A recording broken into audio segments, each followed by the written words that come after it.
can think I'm a Christian. I can measure God from the outside and say he's all loving and all powerful and all that, but really, I'm a dead duck. Them's just people's words. Sure, but I'm people. So you ought to know. What? Them's just people's words. I pressed on with, so, if I get into the circuit and measure Mr. God that way, then I'm a real Christian. She wagged her head sideways. How come I'm not, then? I asked her. You might be like Ari boy. He's a Jew. Yes, or like Ali. Or just hold on. He's a Sikh. Yes, but it don't matter if you measure Mr. God from the inside. Oh, slow down a bit. What the heck do I measure then if I'm on the inside? Nothing. Nothing? How come? 'Cause it don't matter. You're like a bit of Mr. God. You said so. I never did say any such thing. You did too. You said that the box is a part of it when you measure it from the inside. It was true. I had said so. So far as Anna was concerned, one thing was absolutely certain. Mr. God had made everything. There was nothing that Mr. God hadn't made. When you begin to see what it was all about, how things worked, how things were put together, then you were beginning to understand what Mr. God was. Over the last few months, it had begun to dawn on me that Anna's real concern had led very little to do with properties. Properties had the rather stupid habit of waiting upon circumstances. Water was liquid, except, that is, if it was ice or steam.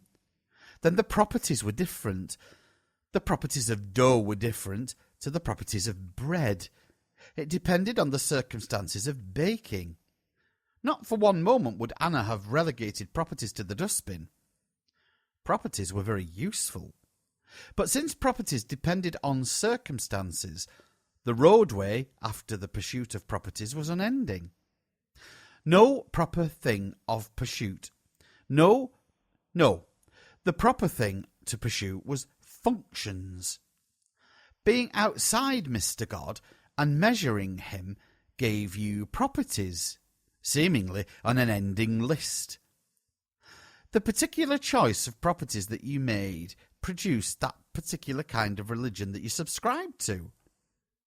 On the other hand, being inside Mr. God gave you the function, and then we are all the same. No different churches, no temples, no mosques, etc., etc. We are all the same. What's the function, did you say? Oh, the function of Mr. God is another one of those simple things. The function of Mr. God is to make you like him. Then you can't measure, can you? As Anna said. You don't think Mr. God knows he's good, do you? Anna's opinion of Mr. God was that he was a perfect gentleman, and no gentleman could possibly swank about being good. If he did, he wouldn't be a gentleman, would he? And that would lead to a contradiction. It stands to reason, doesn't it? I know that daylight brings questions with it, that it's easy to accept these things at night, in bed, with a miniature angel by your side, but stay with it. The function of Mr. God is to make you like him. The various religions merely measure the properties, or some of them for you. It doesn't really matter what colour you are, what creed you subscribe to. Mr. God shows no preference in his function. We didn't sleep any more that night. We just chatted about this and that. Miss Haynes. What's wrong with Miss Haynes?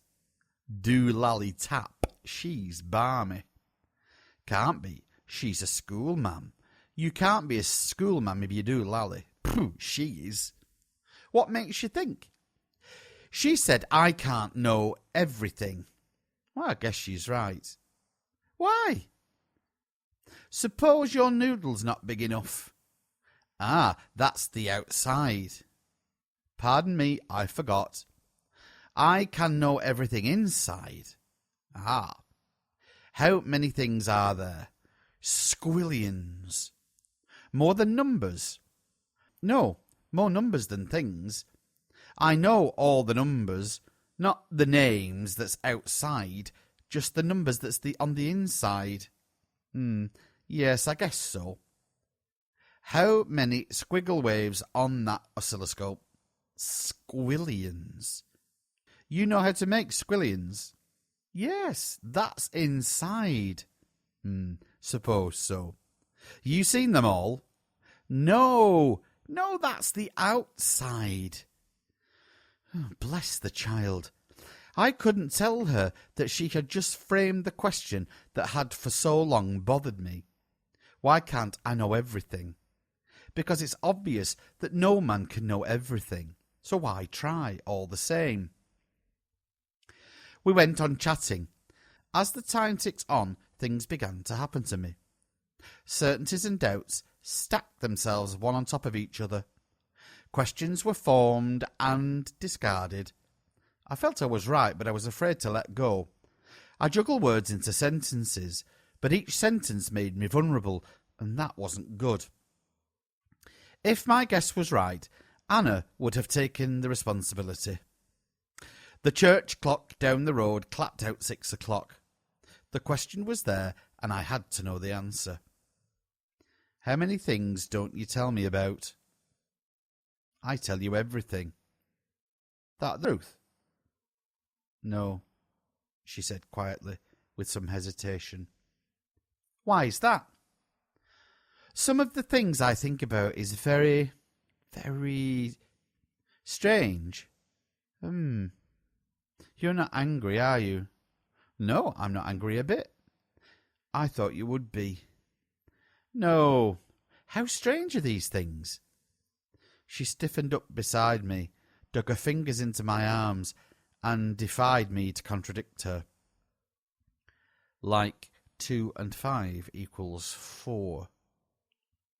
The world came undone at the seams. I'm right! I knew exactly what she was talking about.